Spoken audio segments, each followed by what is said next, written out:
of government. 4. So too then must this document meet the standards which it imposes on future development and recognition of principles which universally serve us, in itself declaring its means, objects, and the necessities which compel its existence. E. Necessary command and authority of the people to author this amendment.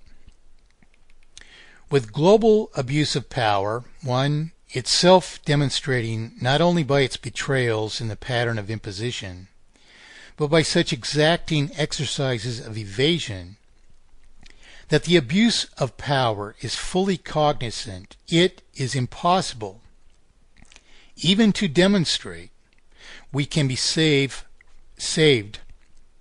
from terminal exploitation by preserving terminal exploitation.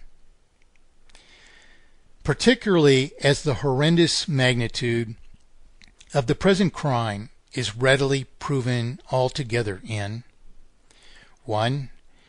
Failure ever to give up lawful consideration in obfuscating our promissory obligations to each other into falsified debts to the purported banking systems which have been imposed upon the world. 2. In an entire lack of risk, therefore, which ostensibly would justify interest. 3. And in inevitably terminal consequences of an ever unjustifiable imposition of interest, in which an implicit obligation to maintain a vital circulation forces us to borrow interest and principal back into circulation as perpetually increases a sum of falsified debt by so much as periodic interest on an ever greater sum of falsified debt. B. And particularly furthermore, as we have already and persistently demonstrated singular solution of this readily proven crime. C. In the recognizable circumstances, all of which it is certainly impossible for the breach of power to prevail by ever engaging in any truly conducive debate whatever, which the intentional abuse of power, therefore, intentionally refrains from engaging in.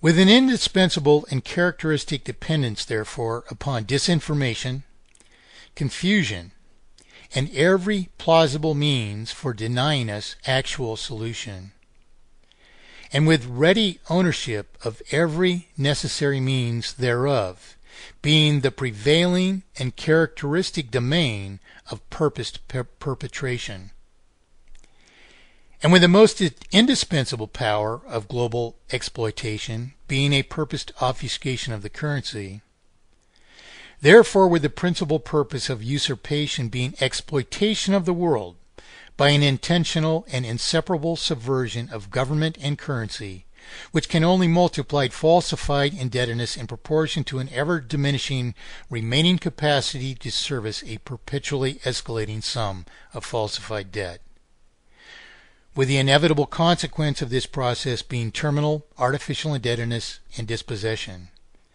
and with this consequence of that irreversible process now upon us, and with continuance thus ensuring terminal failure. Thus, with the ever-abusive intention that we suffer these consequences, as are already proven by decades of persistent resistance to a proof of one mathematically perfected economy, which not only solves the purposed injustices of the present pretended economy immediately and without cost, but which, in resolving most of the world's falsified debt, by no more than counting the prior ever unjustifiable imposition of interest instead to our principal, immediately and necessarily likewise eradicating the entire phenomenal sum of artificial costs and causes which otherwise ensure the present failure, with the obvious reason for this denial of representation being that the injustices which must be eradicated are the very goals of the present abuse of power. With every abuse of power on earth, therefore, necessarily destroying representation to persist in this terminal exploitation, with every usurpation prevailing not by conclusive argument, neither even by willful submission to knowledgeable public assent, but rather, and even intently, by no more than evasion, and with all this amounting to a practically inconceivable criminal denial of representation to virtually all people. No alternative therefore remains but for we, the ever responsible people of the world, to immediately retake sovereign command of what from its inception was our government, that no power whatever can ever exist but to sustain the only common and necessary objects of better people. No rightful government shall exist, therefore, but as affirmed by these indispensable principles of absolute consensual representation. Every government, however holding power, shall therefore be considered a formative republic, ultimately to derive only just powers and authority by absolute consent of the people. And no government or authority shall be considered to exist within or without every such republic, but by affirmation and perpetual reaffirmation of its people. Section 1.2 Means of Absolute Consensual Representation. Facts of Prevailing Authority. A. Absolute bounds of government to which we may be known subject.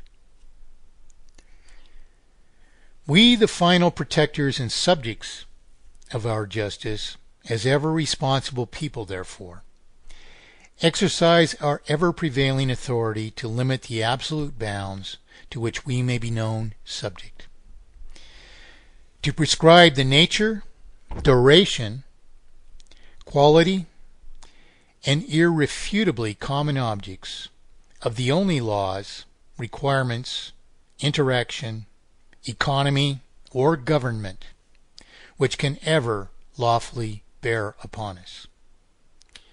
To require in all public affairs official prior declaration of purpose and intent. To require prior proof of the necessity of each. To require prior assent to these initial declarations as the only lawful authority for government to develop legislation. To require public affirmation and regular periodic reaffirmation of any eventual resultant power, regulation, or act, with every said requirement necessarily being entirely sufficient to eradicate any recognizable injustice immediately and without further detriment to any person.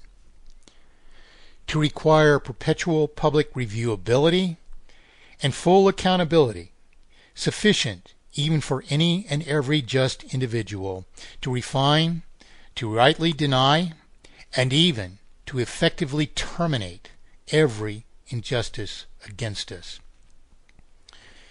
In other words, we are prescribing all future direction of government toward these vital objects. Section 1.2b Due criminalization of abuse of power. We therefore duly criminalize abuse of power, and necessarily we provide to commensurably prosecute every purpose, intention, or action which is obstructive, evasive, or destructive to common justice, or to a prosperity which cannot exist without universal common justice. C. Sovereign rights of minorities and sovereign individuals.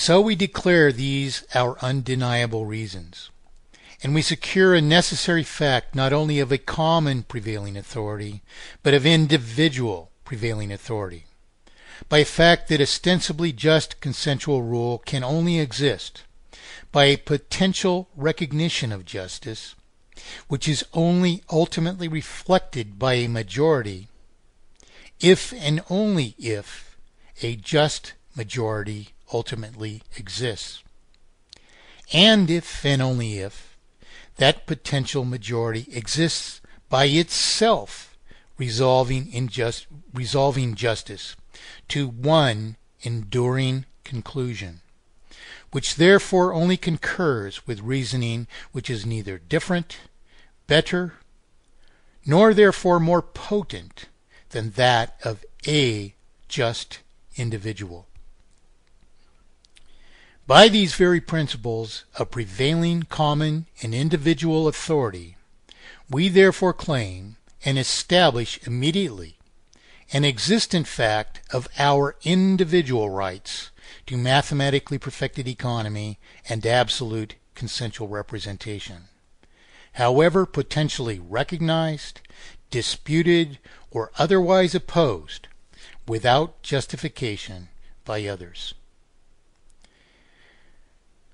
We further claim, in its consequences, that indifference to these vital objects is an offense against every just person, that particularly under the present circumstances, indifference itself produces the same consequence as unjustifiable opposition. We therefore declare public indifference or opposition to justice as crimes against a truly free, just republic. We therefore claim likewise that to seize such criminal and destructive offenses against us, and to reach eventual justice, we must claim a. that a fact of willful denial of vital principle exists in every person who refuses to join this mandate. 1. All of whom, to ensure a consistent justice in government, therefore must be held responsible for dissolving from their immediate and future possession the full measure not only of the artificially escalated and imposed public obligations to which they have thus ascribed and not paid. 2. But to further resolve from their immediate and future possession every cost and consequence which has artificially sustained the present exploitation to our present and further detriment. D. Requisite proof of means to justice. According to these indispensable standards of absolute consensual representation, then, so too do we prove our only and necessary means to this justice, for the present purposed irregularities are indeed the very means by which the crimes before us have been perpetrated. Section 1.3.